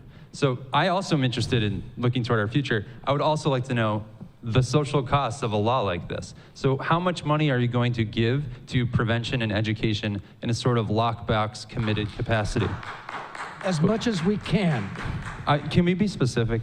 Well, look, yeah, sure. Colorado collected $135 million. $35 million. Now, their population is, I think, about 85% of ours. So let's. What were the social costs? Let's extrapolate that to, say, 150 million. Now, the cost of administration, you said, was about 25 million. 25. So there's Social costs. $125 million. That, now, remember, Colorado has a higher tax rate than we're suggesting. And let me tell you why we're suggesting a lower tax rate, because this has been discussed, and this is very important. One of the things we, the committee, learned when we looked at the experience in Colorado was that the high tax rate kept the black market alive. And so that's why we set the tax rate lower, so as to discourage the black market operations and try to smoke them out. No pun intended. Social costs. When I was talking to the Colorado, I was speaking with the Colorado medical representatives today at the Department of Public Health over there, and they were talking about the tax, and they said that they set the tax high in the hopes that the price would be too much for kids to buy, and that was their like with thinking tobacco. behind it. That's, they keep marking up the price for tobacco, and it's been a really preventative measure for decreasing youth use. And by the way, can you really trust any money that's set aside for that purpose to be spent that way? Because so little tobacco of it tax went money didn't toward- get spent that way in Massachusetts. Go ahead, Buzz. Oh, okay, sure. Hi, my name's Vanessa DeTruch. I'm a current GCC business student, also a former resident of Brockton, Massachusetts, where there is a huge opioid drug abuse problem. I'm also a graduate of Columbia University, majoring in biology. So I have a total of 3 questions. The first 2 are directed to Paul and David. And the last one is directed to the other 2 panelists. So the first one, specifically the study you referenced, David Sullivan, about the 48% increase in accidental deaths.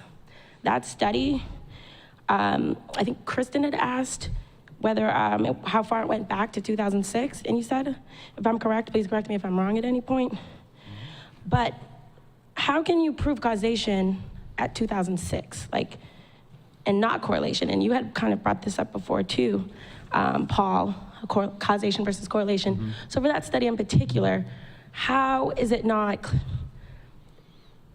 maybe there's just a gradual increase, how can you prove causation in that particular case? And that was just a specific question. The next one's more general. Sure, I can answer that. What happens when somebody is in a fatal car accident, and in some states they allow the extraction of blood from the living perpetrator, or they get it from the deceased. So the toxicology shows that there's THC in the system. And I can't prove definitively, neither can they, how much THC was in the system. But it was that dramatic rise in the THC levels of those that were in fatal and non-fatal accidents. Doesn't THC also stay in the bloodstream for a while? It stays in the bloodstream. Here's 2 things that happen. I've done a lot of work. I used to represent service members, and THC typically stays in the system 30 days, but the milligrams of THC are at a higher level very close to the accident. So it declines over the period. So that's basically where they got their information, was from toxicology, both from the morgue and from the hospitals. What's the next question? Oh, well, just to follow up with that one. So my question is, again, causation. So how do you know that that event would not have happened regardless of whether or not the law had changed?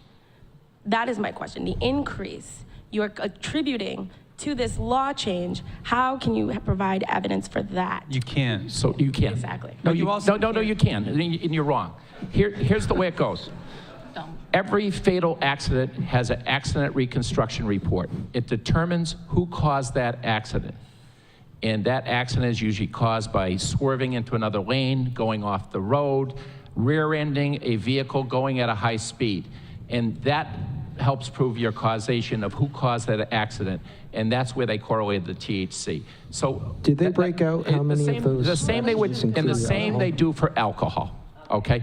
But we don't have a fail-safe system right now to determine the level of THC in somebody's system at that point of contact. Paul, very quick. You can also, you can't find causation with the opioid comparisons with marijuana use. You can make as many correlations as you want. The only real bona fide study I've seen about a decrease in opioid use disorder based on marijuana laws is states, this is the National Institute of Health, said states that have medical marijuana laws on the books have seen a decrease in opioid use disorder, which is super promising, right? That has nothing to do with recreational states, and it has nothing to do with commercialized for-profit marijuana. One thing I do want to mention about individuals with opioid use disorder, somewhere north of 98% of individuals with opioid use disorder, their first substance that was psychotropic that they used was marijuana. 98% or more. So there's no causation there, but it's something to look at of like, when are you starting to wire your brain for what kind of behaviors? I've got just kind of a general question. Y'all have used use disorder a couple times. What's the difference between use disorder and addiction? It's the same thing. It's just a less stigmatized way of language. Well, I have to respectfully disagree with my colleague here, because someone can have a substance use disorder and not be using. They can be in recovery, but they still have a substance use disorder. And if they happen to pick up a drink or a drug when they have substance use disorder, then they've relapsed. So it doesn't stop when you stop using the drugs. It's a chronic brain disease. And that's something that we've acknowledged in the last 5 to 10 years of science. But it's also important to remember, and Kevin Hill explained in his book, Marijuana, that the dependence on marijuana is much less severe than dependence on alcohol or dependence on opioids or dependence on prescription drugs. We have a lot of people still want to ask questions. We're circling for a landing here, so let's go back to the audience. Good evening. Thank you to all of you for being here tonight. I am a retired teacher, so I'm thinking, and I'm also a child of the 60s, you know, when the whole marijuana stuff was skunk hot. weed. And so my concern now is, like you all mentioned, is our future generations. 21-year-olds, I feel, are responsible and could be, well, they're young, but can make a reasonable decision as to whether they want to use a drug or not. However, my question is the way the law is worded. So my question is to both sides. One is, how is the law going to supervise the freedom to grow plants on your own? How is that going to be monitored? I mean, who's going to monitor that? How to regulate that? And then also that it says that 21-year-olds without payment and possess, produce, or transfer hemp to make or transfer it to somebody else. You can give it to someone else that's 21-year-olds and older. How is that going to be monitored? That it isn't given to younger children. So my other question, so that's two, that's one question, but my other question is, right now, this is a law for 21-year-olds and older. However, our concern is for the younger people. Younger people are getting the drugs today illegally. How is the passing of this law going to benefit them? How are they going to get, let us say, like you say, that you're going to be having marijuana that is safer? But how is that going to happen? Because they're not supposed to get it anyhow, and yet we want to avoid them getting access to marijuana the same way that we do to alcohol and to tobacco. Because we do know that that does affect their development at the young age. Let's have the proponents of the question start with that. Sure. You're absolutely right. We're as interested as everybody else in making sure that people under the age of 21 don't have access to marijuana. That's why the initiative says no sales to people under the age of 21, no advertising that appeals to people under the age of 21. That doesn't necessarily mean that people under the age of 21 are not going to get the drug. But mothers in our focus groups have said to us, and I think I said this before, I would rather my 18-year-old ask his older brother or sister to buy their marijuana in a regulated market that's safe than to have to buy it on the black market where they don't know what they're buying and they don't know what's in it. And so that's the answer to the first part of your question. We're never going to, and Dick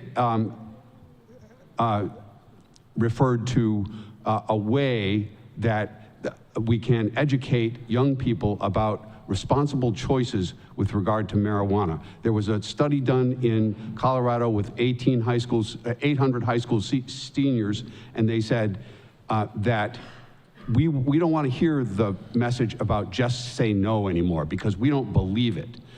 We want to hear a message about making responsible adult decisions about our use of marijuana. So that's the way that we have a prevention effort to make sure that folks under the age of 21 don't use marijuana. I'm sorry? How are you going to pay for it? The money that will come from the taxation of marijuana, other than the 3.25%, which will go to regulation, will go to the general fund, and the legislature can make decisions about where that money is spent. They can make decisions about, they can decide that it will be spent on prevention or law enforcement or education or whatever the legislature decides to do with it. We can't mandate that money go anywhere in particular in a... All right, Mr. Moderator? In an initiative. Mr. Moderator? Yes. There are some people who are really angry at us. They've had their hands up for a half an hour, so I'd like to give them a chance to I'm perfectly fine with that. I want to get as many people to be able to make statements as possible. Concisely. Yeah. Hi, I am a parent of two teenage boys. Next year, they're going to be going into a high school where the marijuana use rate is about 30% for 12th graders in the past 30 days. And I'm quite honestly very concerned about their health and well-being and their choices that they're going to be faced with making. And, you know, I know that this is marijuana regulated like alcohol, and I just don't think we're doing that great a job with alcohol. And, you know, you use the example of the parents, you know, being okay with their teen, you know, their older teen giving it to their younger teen. Well, that's what happens with alcohol right now. And it's not really acceptable. It's not acceptable. We've let it be acceptable in our society that adults can buy for younger kids, and there's no real penalty facing that adult unless someone dies, you know, as a result. So, you know, I come from a long family of addicts and alcoholics. And, you know, my kids are susceptible. And the chances are that it's going to be really hard to keep them from trying drugs until they're 21. And I really fear the advertising that's going to come along with this and the accessibility of new products. Already my kids are like, but Mom, we can vape without any nicotine. There's just flavors. And there are. You can just put flavors into your vape.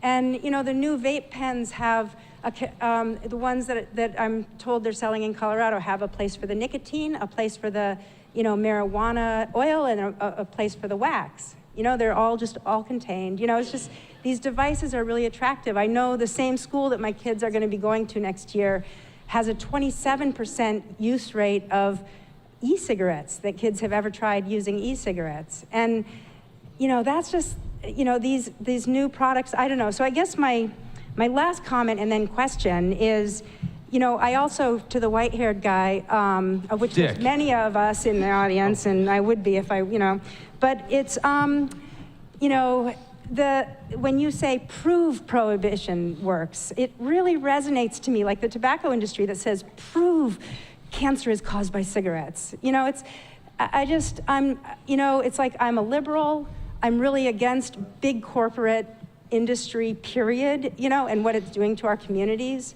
And this is another one. So if you want to defend some of this, that's fine. But I really applaud all of you up here for coming out tonight. Let's let Dick respond, then go to another Yes, person. let me respond to the last two questioners. Those were very good questions and very good concerns. You know, legalization is not going to put monitors outside on every corner and outside everybody's bedroom door any more than prohibition does. We're not going to use the legal system to ultimately protect people from themselves. What we will do, however, with prohibition, and this is going to be our biggest challenge after the passage of question 4. Our biggest challenge will be to develop a culture of responsible use around marijuana, and legalization will enable us to do that. And what that means is that we can acknowledge that marijuana is not for kids, but it may be okay for grown-ups. We can acknowledge that people shouldn't drive in an impaired condition. We can acknowledge that when someone decides to use marijuana, they ought to calculate, the setting, they know what it is. People need to know how to avoid problems with marijuana. They need to avoid violating the rights of other people. It's the development of this culture of responsible use that ultimately is going to protect us all. Okay, but let's go to the next comment. I want to get as many comments in as possible. We have about 5 minutes left, so if you have a comment, keep your hand up. Go ahead. My name is Kate, and I am a medical marijuana patient. I just want to say, with the all of these figures and percentages and everything being thrown out, I just need to say that the different levels of the cannabinoids, the THC, the total cannabinoid content is higher, depending on what substance you have. If it's something you're smoking, vaping, all of those cannabinoids they happen at different levels. And I just think that you're making it sound like it's a really scary thing when I have MS. My nerves actually start working when I ingest marijuana. I can't feel below my knees at all. I'm walking and I'm standing because I'm used to it. But smoking marijuana actually helps me feel everything. It helps my nerves conduct way better. I feel a lot better. It's done a lot for my mobility, my everything. That being said, I know that if you were to test me right now, I'm not stoned, I'm not high, I know that I have high levels of THC in my blood. So these are just points I'm making. That's not my question. I actually have a question because I thought we were going to be able to ask questions about this, the question. My question about the question is, am I going to have to pay this tax since I have a medical card? Because that's an important question, and I'd like to know that. We'll answer that question, then we'll go to one more question. The answer is no. Because the initiative says that the initiative will have nothing to do with the medical marijuana initiative that was passed in 2012. So there will be no tax, continue to be no tax on medical marijuana. But one of the things you raise is important to note. There are a lot of folks who don't want to get on the DPH list. They might be veterans. That are afraid of losing their VA benefits. They might be former federal employees who are afraid of losing their pensions. They might have a firearms ID card. They might be undocumented immigrants. Many of those people don't want to be on the DPH list, but if they're willing to go to the adult use market and buy their medicine there, we believe that many more people who need medicine will be able to get it, because it will just be a decision between themselves and their doctor without involving the Department of Public Health. We voted in 2012 to institute medical marijuana. 4 years later, we have 7 dispensaries. In the first year, there were supposed to be 35. It's been glacially slow, and we believe that many more people will be able to get their medicine in the adult use market. We got time for one more comment, and then we have to wrap things up. Hi, my name is Linda Brink, and I'm a GCC returning student studying addiction counseling. And I am a strong advocate of this, and I felt very upset this evening when I really felt as if we were barraged by scare tactics. I question many of the statistics that were touted.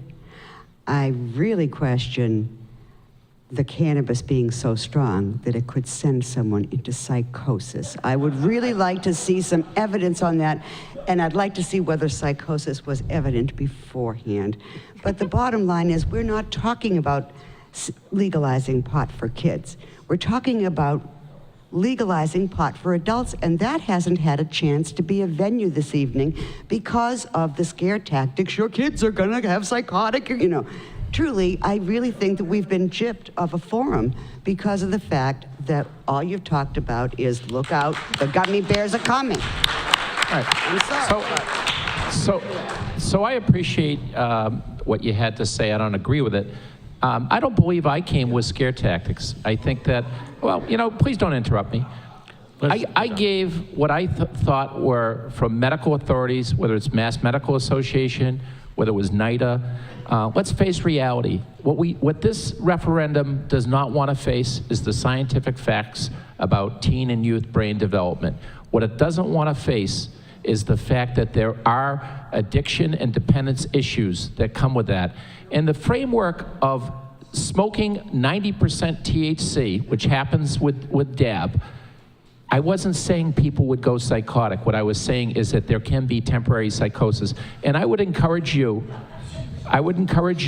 to keep going forward with your addiction science. And what you will learn are there are 3 factors to addiction and dependence. Age of first use, which in Massachusetts is 12.8 years is the mean average for the use of marijuana for the first time. Age of use, genetics. What are in our genes? That's 50%, and the other is childhood trauma. Those are the 3 things that drive addiction. And will society be better? Will society have less addiction because of the passage of this ballot initiative? I say no, and I have the facts and the evidence to back it up, both from national and state authorities. I'm going to let Dick Evans have the last word before we wrap up, just to be fair. The initiative on November 8th will give voters the opportunity, as I said before, to get real about marijuana for the first time. It will bring us to the right side, finally, of common sense, of justice, and history. And that's why we need to do it. I want to thank our panelists. Northwestern DA Dave Sullivan, Paul McNeil, Will Lucier from Campaign Manager for Yes on 4, and Attorney Dick Evans. I also want to thank our media people. Nikolai Anzoni, Steph Sliz, Kristen Palpini, Kate O'Neill, and Tom Relihan. I also want to thank Noah Loving, Kaylee DeMello, Jackson Gwynn, Megan Grace Slocum, Jasmine Gomez, and Jeff Parson, who are camera operators. And we also want to thank Laura Dentino for coordinating tonight's event, and to Buzz Eisenberg and to GCC. My name is Chris Collins. Thanks for coming, and vote however you feel on November 8th. Thank you.